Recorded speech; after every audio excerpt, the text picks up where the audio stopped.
Welcome again, everybody, to another session of the 17th annual Transforming the Teaching and Learning Environment virtual conference. I'm Bob Hales. I'm your moderator. We have with us Cynthia Roberts from the University of Texas at San Antonio Mathematics Department, who teaches calculus for the biosciences. You will not see me in that class. You also have Matthew Sherman, also from UTSA in the mathematics department, who teaches college algebra and is the course coordinator. And Claudia Arcolin, who's the executive director of the UTSA Teaching and Learning Experiences.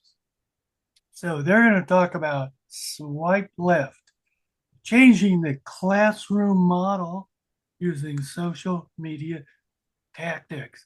Take it away, guys. All right. We're going to start out. Matthew's going to be our teacher. And I want you to think about, if you know, and feel free to put this in the chat box. What is an influencer? And do you even know, what does it even mean to swipe left? All right. You ready, Matthew? All right, so thank you for coming to class today. We got a limit definition there on the board, so hopefully you can write that down quick enough. So the limit is h goes to 0.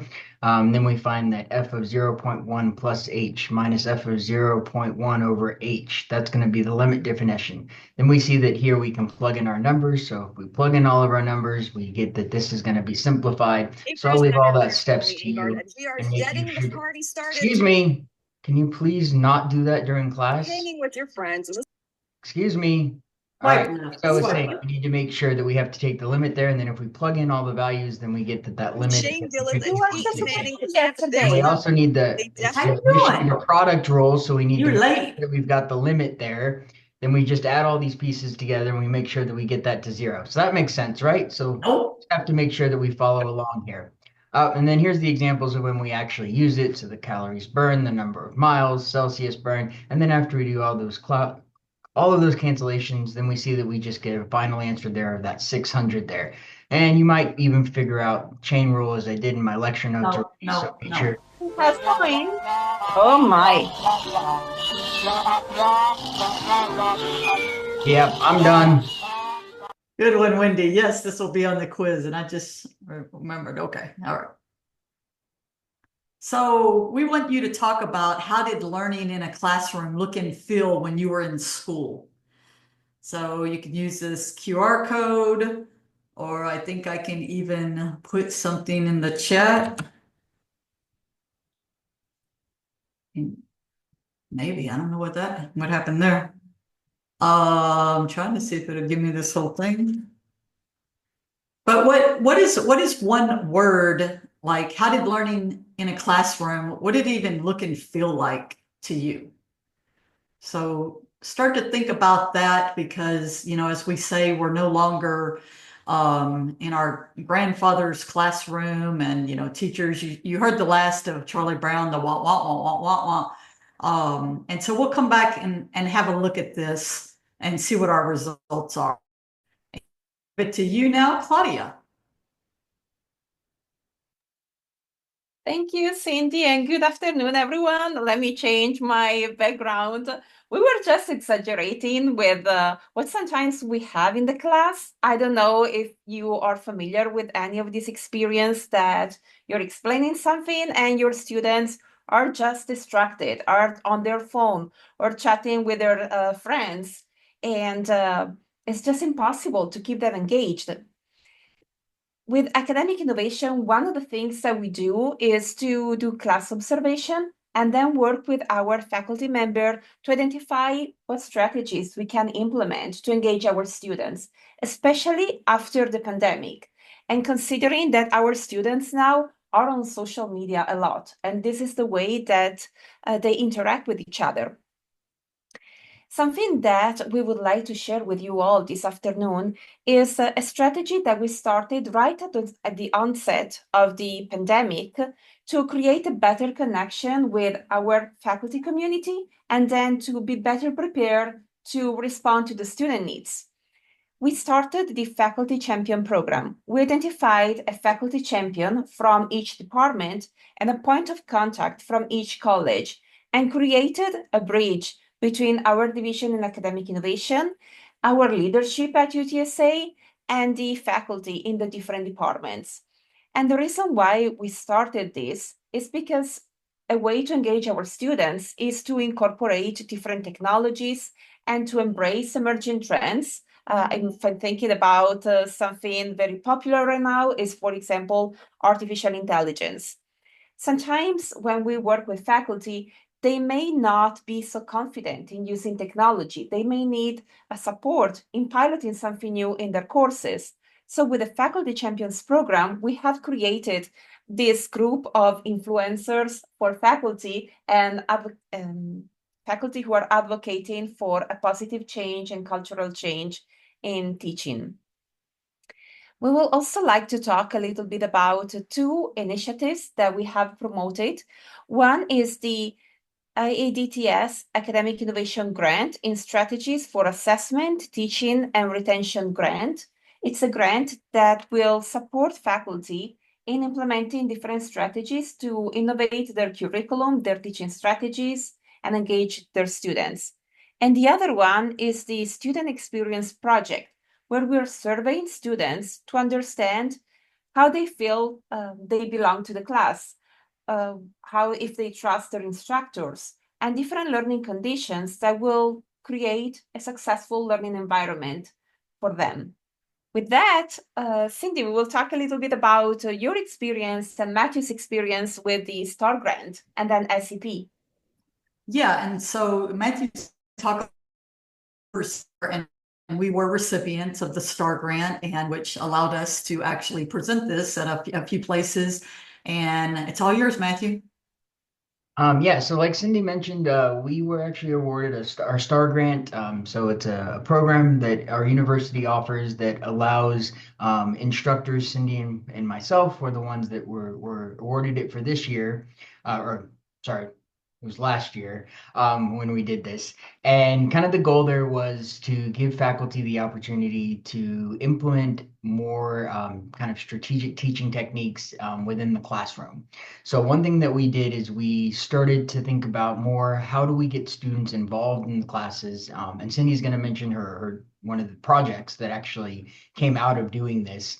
But what we found overall was that the result of actually trying to engage the students, but also finding creative ways to actually engage the students, significantly increased kind of four main areas for them. Those four areas were social belonging, social connectedness, belonging, certainty, and self-efficacy. And these may be things that y'all's universities and colleges think about as well. But really what we've noticed is that when students have the opportunity to not necessarily decide what they're learning, but to decide the content and the context of what they learn, that they tend to be more involved. And so, for example, with social belonging, they feel like they are actually a part of the class because they're able to create situations and scenarios that are still, and as mentioned in the beginning, we both teach algebra and calculus, so the math. So we still have to make sure that the content is getting across, but letting them kind of choose the scenarios and the situations in which they explore that math has really helped them to really feel like they belong more in the class itself, but then also belong along with their peers. And that kind of brings to the next point, which is the social connectedness. And as you can see on each one of these graphs, the blue is actually our starting percentages, and then the orange is actually after we implemented this new project-based learning and implemented this scenario where students are able to kind of see themselves in the class itself. And like I said, Cindy's going to talk about the project and how it works. But we also saw an increase in that social connectedness. So not only are they feeling like they belong individually within the class, but now they feel like they belong with their peers in the class as well. So they feel that connectedness and being able to contribute more in the classroom because they feel like they're being heard and being seen rather than just another number. And I'm sure some of us have experienced that where you're sitting in a classroom of 150, 200 people in a lecture hall and you just feel like no one knows whether you're there or not. And so that kind of group sense of group helps as well, which brings along that belonging certainty. So not only do they feel like they belong in that classroom, they feel like they are welcome in the class with their peers and their instructors, but now they also feel like they belong within that university, they belong within the community as well, and they are less questioning of whether or not they should be there. And that's where this belonging certainty comes from, is the idea of how do they feel overall within the university, and that this was actually the one that we saw the biggest increase one in terms of that belonging certainty.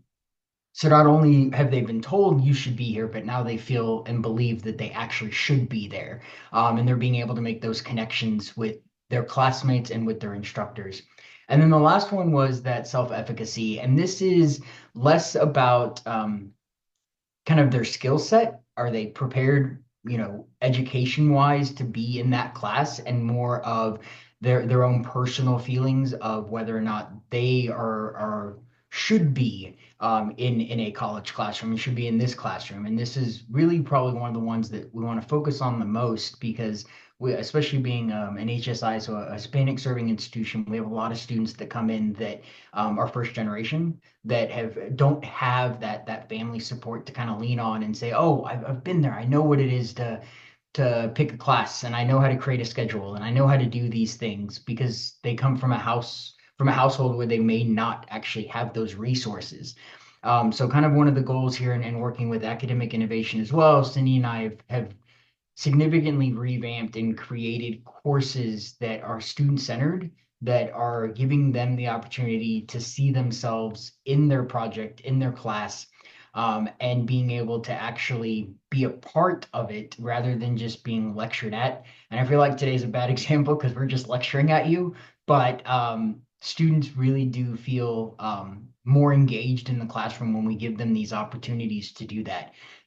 Some of those opportunities include we do PlayPosit. So maybe some of y'all institutions may have those, but PlayPosit's similar, and I think there are options available in like Panopto as well to do this. But it allows students to kind of watch a lecture video before class, which builds with that kind of self-efficacy as well, because they come to the class already have seen kind of the baseline of that material. So when they come in, they don't feel lost, right? They feel like they have something to contribute. And then we've done a lot with building Desmos class activities. So most of y'all are probably familiar with Desmos in terms of like a graphing tool, but Desmos class activities actually are very very useful in that we can really ask questions and get the students involved, and where they're less likely to raise their hands and admit that maybe they're a little lost in front of a whole class, they will freely, and Cindy knows this to be true, often even say things they probably shouldn't say in Desmos and kind of admit to what they don't know. And so that kind of gives us a good baseline there for students to communicate and interact with us directly in the room. And so when we did this STAR grant, and then we actually started the student experience project after that, but we started with the STAR grant, and the goal was just to increase students' involvement in the class and their interest in the class, and then to make them understand that they were not alone. And I know we all try to do that, but it really was giving them this sense of community. And then so after we kind of looked at what we wanted to change and implement, and Cindy's going to talk about it now, what project she built, and kind of what we did to implement those changes there, so that we're on those graphs. You saw the change from the blue to the orange. The blue was prior to implementation of this new project-based learning class, and then the orange was after. I think I didn't get my colors mixed up, but yeah, I got them. So it's the what was after that. So Cindy, it's all you. Yeah, so, as Matthew said, so when we started seeing these numbers and, how could we We started SCP the semester before the project. And so then we were like, well, what could we do to make them feel like they belong?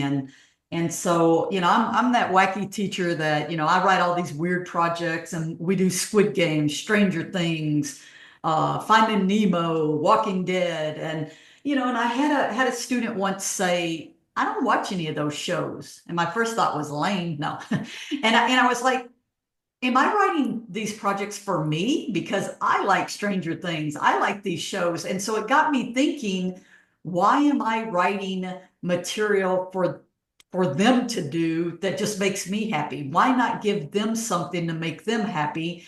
And thus, as you're going to see here, the project. And I will tell you that I'll talk more about the project here in a second, but I always, say I'm a student's first person, hear it from the mouth of my students.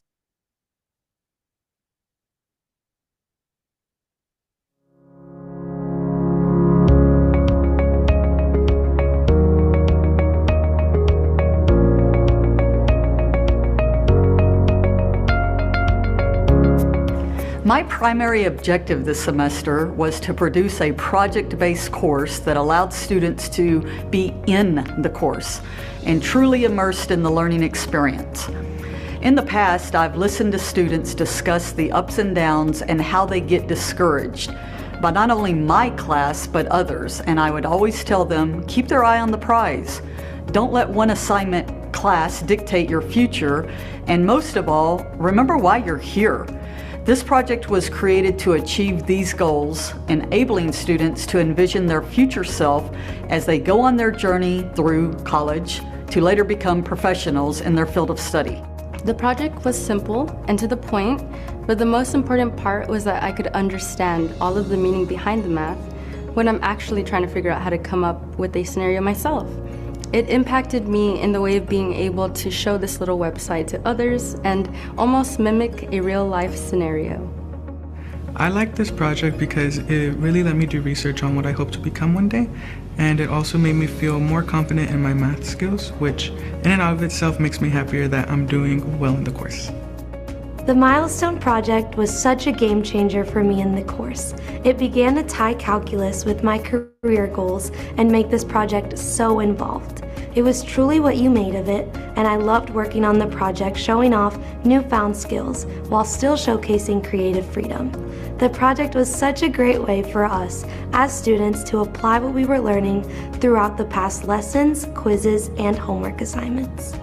My aim was for students to establish connections with not only the course material, but with each other in engaging and active learning environment as they work towards accomplishing their goals. Math is such an intricate subject that can be intimidating for most people, especially since you're learning something in a short period of time that accumulates and must be applied.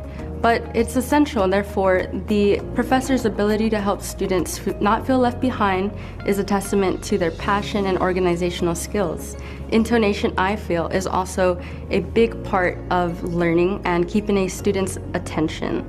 And I feel like my professor is excellent in all of these aspects, so I felt very included, and I felt as if these instruments were used as tools for our own success. My sense of belonging would be Miss Cindy, with how she's very nice, funny, and outgoing. It made everything much more calmer and comfortable rather than tense, especially with me being a freshman. I would find myself actively engaged during our group work, but also during the lectures Miss Cindy would put on. She really knows how to engage her students to the point where they're less of students, but they're more like friends with each other. And although I don't talk like my other classmates, you can definitely see the energy in every call. My sense of belonging in this course is very high. Due to the welcoming nature of the course provided both by Miss Cindy and my peers, I'm constantly looking forward to this class. Which is pretty surprising since I've never considered myself a person who's very fond of math, but now I feel the opposite. Everyone in the class is treated as friends of Miss Cindy while still having responsibilities and accountability in play. This makes for a great relationship and dynamic.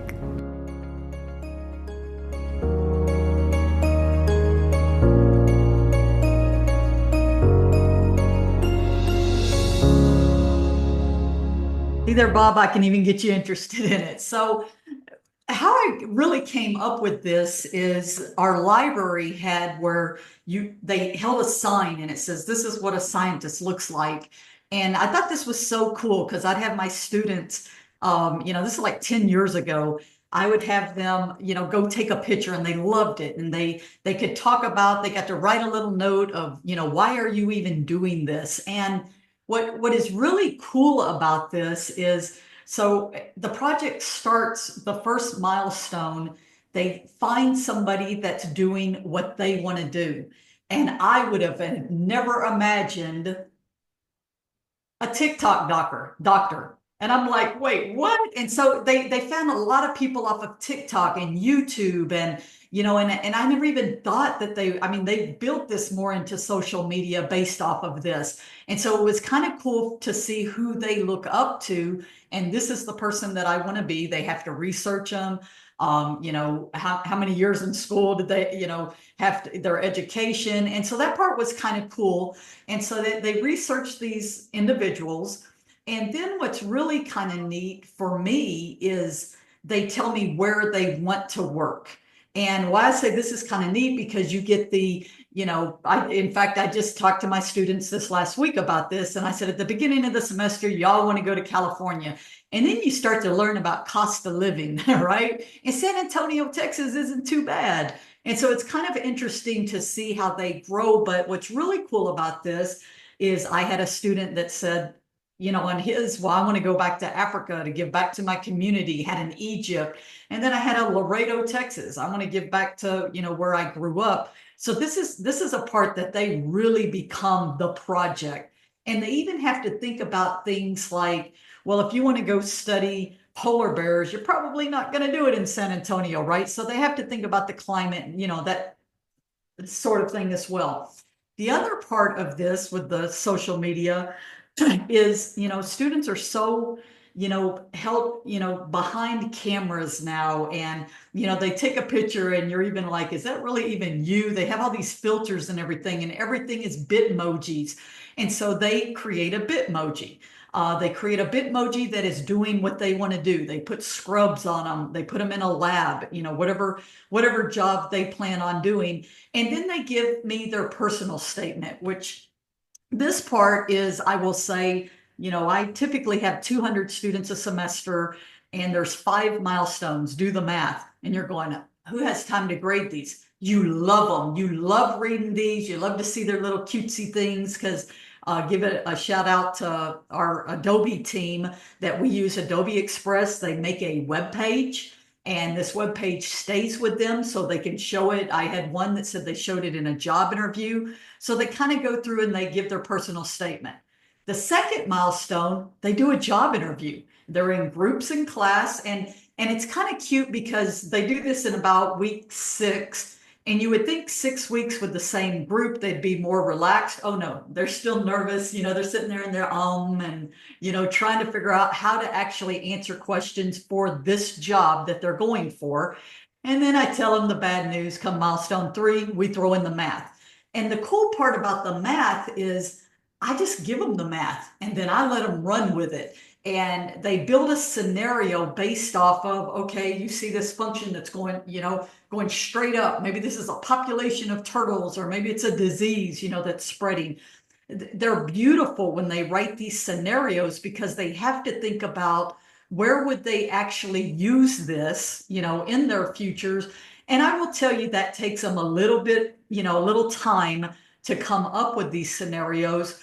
But once they get the first one, they do this for derivatives in calculus, and then antiderivatives, and then differential equations. And by, even the second one, I would say they merge all of these together, and they also talk about this within their group. So they will be meeting in fact, my class this week, and they will be talking about, have you thought about, what job are you going for? And that gives them the community to bounce off of each other, like, hey, you're going to go into, you're going to be a veterinarian, so am I.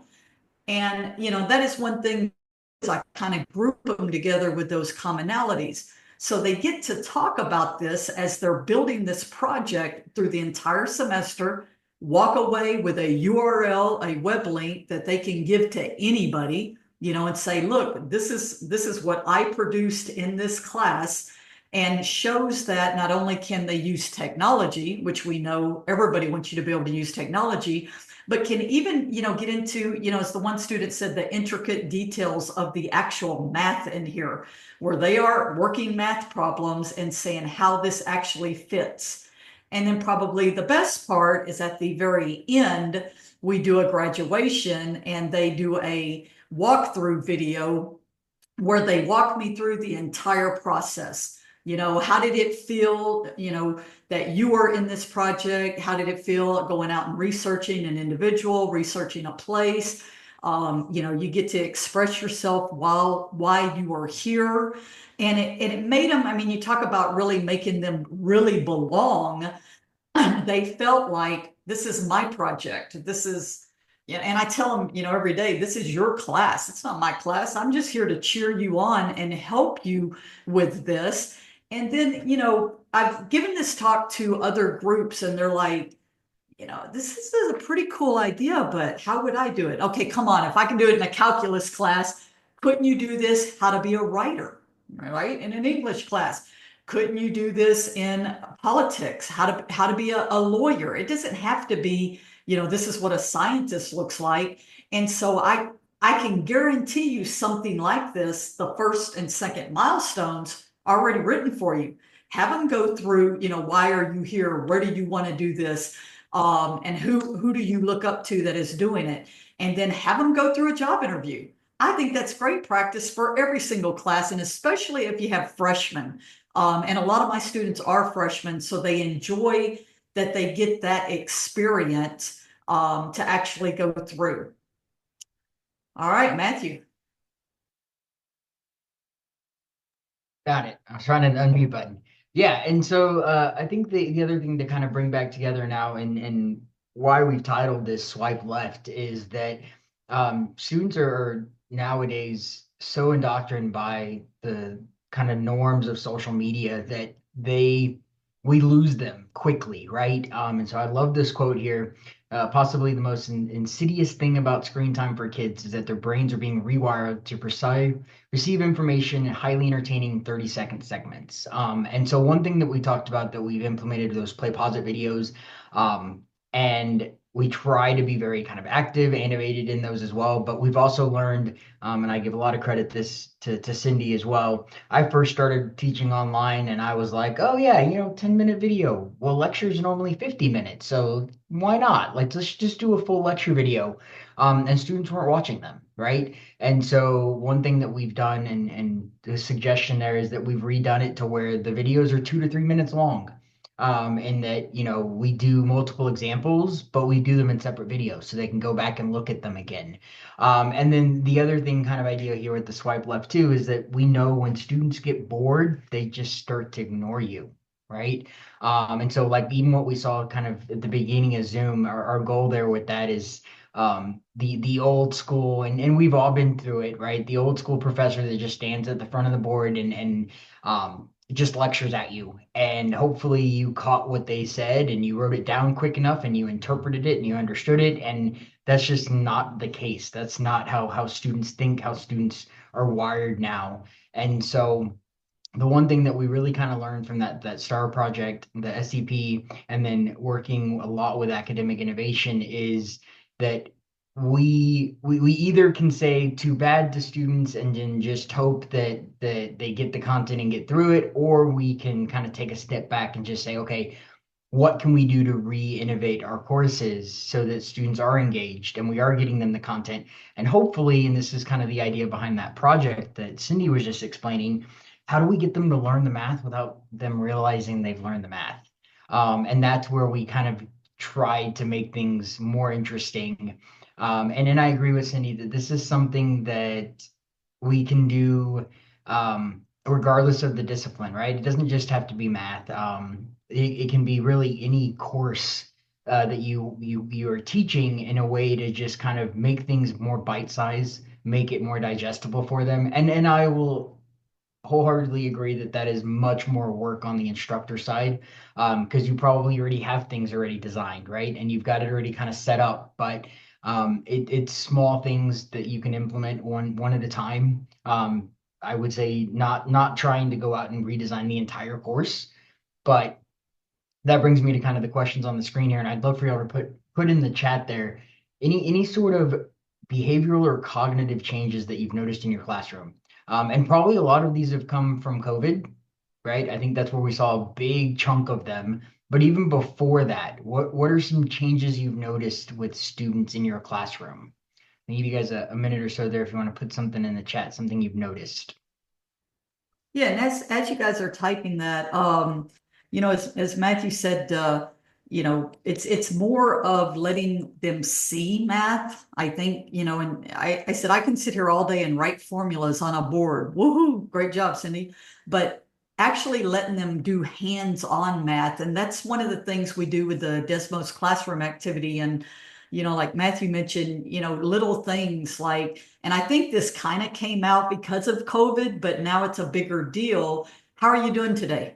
And you do like a scale of 1 to 10, and I have one where it's a rubber ducky and he gets flatter and flatter until he's flat, And I mean, they love that. And, they always say that if you want to get somebody talking, ask them about themselves, right? And, I do some things where we have some, group chats, and I will, say today, what are you eating for lunch? And I'll take a picture of what I'm eating. Maybe it's air pudding, nothing, right? And then we'll have another day, show me your pets. And, even if you're doing online classes still, in the Zoom sessions, at the beginning of the Zoom session, it's funny because I'd hear people say all the time, yeah, I play a little music and all that. No, reach out and find a funny video, funny pets doing funny things. And, we have so many now, me and Matthew have a list that we share, with each other, funny that a student's waiting last minute to do their math homework. And I think it's more of this, even the swipe left. And, if you're a TikTok person, I did a TikTok video, I would tell you, of me dancing. And it was funny because you can even get the stats of how long they stayed on your page, right? And it's just if you don't grab them at the very beginning to get their attention, they're gone. They're swiping left, right? And I think that's probably the biggest issue is I remember, one of my professors many years ago said, I'm not going to do a dog and pony show for these kids. And my response was, well, then you won't be teaching very long. And he wasn't teaching very long. I'm not saying you have to be an entertainer and you have to do this dog and pony show, but I think when you let the students have a voice, and that's what I did, I give the students a voice of this is your project. And in fact, I tell them, the first day when I talk about the project, if you think the project's boring, well, then you're boring because it's about you, right? And I think they love, the little, because again, it's a web page. They can do all the nice little images. And now, of course, with artificial intelligence, they can, build them and everything. And letting them just work on something, designing it, it's kind of takes their mind off of, I go back to Sesame Street. When you watch Sesame Street as a kid, you didn't realize they were teaching you to count, in this stuff. And that's what I'm doing. I'm tricking them, that, yeah, you're doing all this fun stuff. But then, and in fact, I had a student write in my Desmos, she's tricking me to like calculus, right? And I think that's kind of the big thing is if you can get them interested, and if it's something they are actually interested in, you're certainly going to get a lot more with the students. Yeah, and I'm reading here in the chat, Thomas, you're absolutely right. AI is, yeah. And especially, yeah, because I teach online asynchronous as well, and getting them engaged is difficult. And I think that's kind of where we're all at this point is how do we get them to engage with their own thought process and not what ChatGPT tells them, right? And I think that's something that no one has the answers to yet. And I think this is why we like to do conferences and do things like this so that we can get some more insight in what other people are trying, what they're doing. I will say that the implementation of this project has helped some because you can't really AI your career field and where you want to go. I'm sure students do, but the goal with this is, yeah, to kind of help, like you were saying there, make the connections. So they're actually thinking about what do they want to do, what are they actually interested in, um, and really trying to figure out a way to help them make that connection. No, I thank you. I appreciate that.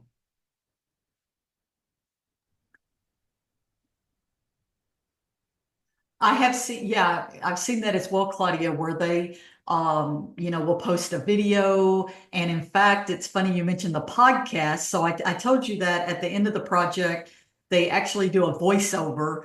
And I'll tell you why. They asked, but Miss Cindy, do I have to be in the video? And so they don't even want to be in the video. And I thought this semester, maybe I try that because all these kids listen to podcasts and have them actually do a podcast about what they learned in the class. Because one, like I said, we have such great tools at our campus to allow students to be able to do that. And you've seen it in here with the Adobe Express. And then and I will put this, I think I had the link here somewhere, and let you kind of finish this up, Claudia. Yes, I posted a link to this Padlet in the chat, and we would like for you to share one technique or method you would like to implement to improve student engagement in the classroom, something that maybe you have piloted that is working, just to create a repository of ideas and best practices and keep the conversation going.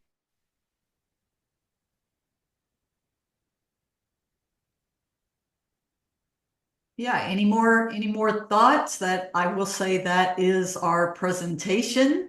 I think we were going pretty fast. So when we did this live, we did the whole scenario at the beginning with Claudia with the backpack and the hoodie on, and it was more of what students, how they came into our class. Hey, Thomas. Hi.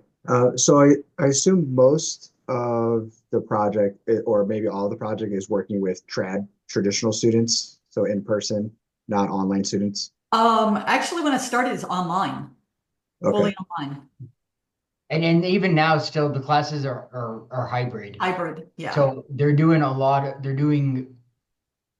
they're doing the project work and everything essentially asynchronously. So they're Yeah. doing it outside of Okay. the classroom. Do you all implement any of the COI framework? You used a lot of the terms in your beginning presentation, but are you familiar with COI, the community of inquiry? Oh, well, no, because we have, what's our inquiry one, We have Matthew? IBL, the inquiry-based IBL? learning. Yeah, Maybe inquiry-based learning. similar. Yeah. Okay. You might want to check out, I would invite you guys to check out the community of inquiry. So COI Definitely. framework, which encompasses teaching presence, social presence, and cognitive presence. I think you would find that it fits. You all are already talking about it. And so you might find it be very helpful, specifically even the social presence strategies. I think it would maybe add some great depth to your project as well. Great. No, I appreciate that. Yeah, and I think that's a good point, Gregory, is that, yeah, I mean, you guys all know, anybody that's ever taken a math class, when am I ever going to use this? And I'm upfront with them. I'm like, so I teach calculus for the biosciences. What does that mean? Pre-med, optometry, veterinarian, dentist, and I tell them straight up front, no, you're not going to be in the emergency room. Wait, hold on. Let me get my clipboard and my TI-84 so I can work your calculus problem. I mean, I tell them that's not, how it's going to be. I get it, but we're teaching you these skills that not only are they going to go in chemistry and physics, and use, but it's more of, well, I'll give you a great example. I tell them, don't say derivative, say the rate that the drug's leaving the body. And I try to get them to talk in terms that somebody that didn't take calculus can actually understand and actually see that connection, not only in their future courses, but what they're going to be doing in their future.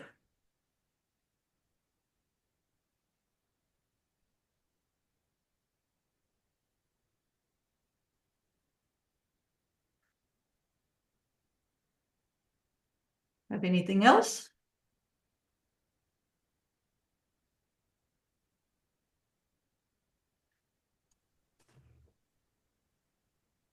I think we're good, Bob. You didn't swipe left on us, did you? Mhm. That's right. I wasn't going to do that. Thank you. Really appreciate you guys coming, joining today. Yeah, I appreciate the three of you doing this for us. And Of course. Like I said, we kind of did a whole acting out scene, you know, at the Lilly conference. So it took a little bit more time, and you had to be there to see Claudia pull off that board student. well, okay. So I'm going to